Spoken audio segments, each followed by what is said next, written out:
Hello there. I hope you're all doing great. A little while ago, I did a series on portraying women in crime fiction, from female police officers and other heroes to female villains. So, starting today, I'm going to do a whole new series on portraying men in crime fiction. It is important to do it without resorting to the tired old cliches of the stoic detective and violent criminal. So, to respect your time, I'm going to get right down to it, starting with number 1, a flawed hero. Always important. This could be someone who is haunted by a past mistake and is now trying to redeem himself, but is struggling to do so. Readers will empathize with your hero's internal struggle as he tries to do good. Another example of this could be a detective who did the wrong thing for the right reason. Perhaps he covered up a crime for a loved one. It could be a minor crime that might have gone unnoticed and would be easy to hide.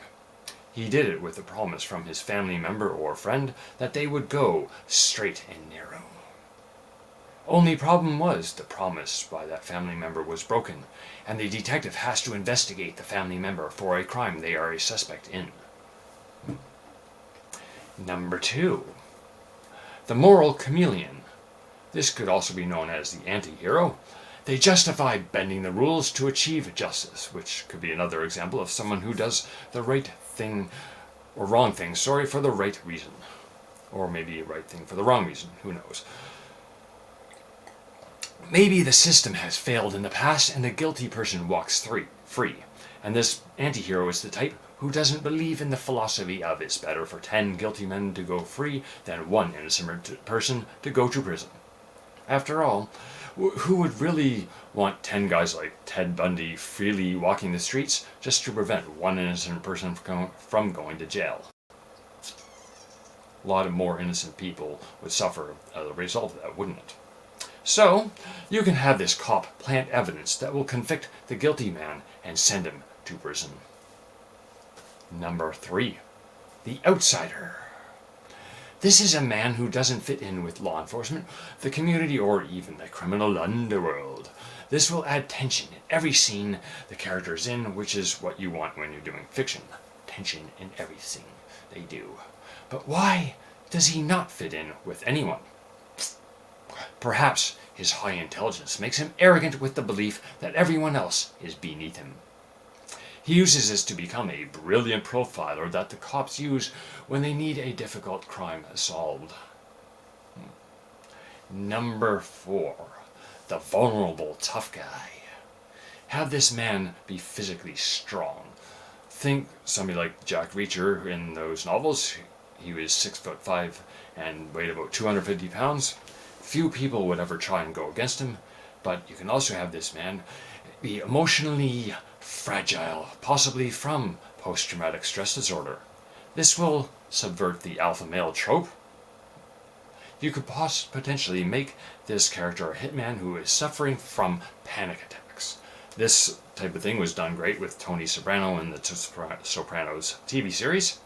The panic attacks could be from seeing the face of every victim through his career. And now he's trying to get out of the business because he can't bear to see those faces any longer, maybe. Number 5. The charismatic manipulator.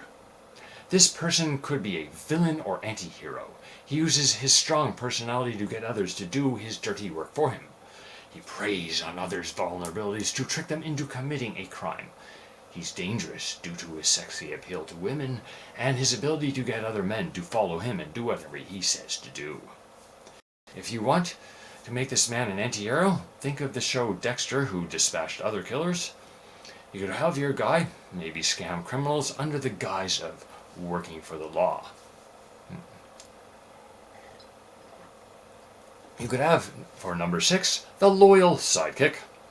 This man, while loyal to your main character, has his own moral compass which could possibly be stronger than the hero's. He might try to bring the character back on the straight and narrow. You could potentially make this character a war veteran who is now a detective. either on the police force or a private investigator, and questions the lead detective's ethics in the story. But he sticks around out of loyalty. Maybe the lead detective reminds him of someone he served with in the service. Maybe that person he reminds him was killed while on a mission or something, and he's trying to help him. Anyway, number 7, The Broken Family Man. Caught between family life and his duty on the police force. This was portrayed great with the character Elliot Stabler on the first seasons of Law & Order SVU. This adds stakes to the story outside of the case. An example of this could be the detective obsessed with catching a serial killer, but a single-minded determination to solve the case destroys the relationship with his teenage son or daughter. Number 8, The Reluctant Criminal. This could be the criminal who is forced into criminal activity either through coercion or desperation. This humanizes the bad guy. Some example of this could be a man's family is held hostage, and to save their lives, he must aid a crew in a heist. It could also be a single father who launders money so he can pay for life-saving surgery for his wife or child. Readers would likely sympathize with his motivations for committing this crime, hopefully, but they still would like to see if he is able to get out of the criminal life, wouldn't they? Number 9, The Idealist in a Corrupt World. A man who believes that justice prevails, or should always prevail, but finds himself surrounded by rot in the department. Maybe this could be a rookie cop who joined the police force because he wanted to make the world a better place. Well, sorry for that cliche, but he now finds that almost the entire department is on the take and in bed with organized crime. So, how does he navigate his career without risking or losing his life? Number 10, The Shadow of Violence. Once this character lived a violent life and is now in hiding or perhaps witness protection. He's now trying to live a peaceful life, but the specter of his past is catching up to him. Maybe he was a big city gang member who left life and moved to a small town or anywhere he could possibly escape his past. But someone who knows who he was comes knocking. So there you have it, my 10 non-exhaustive list for portraying men in crime fiction.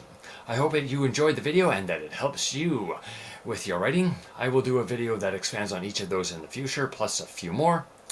Have a great day and a great week. I will see you in 7 days. So long, everyone.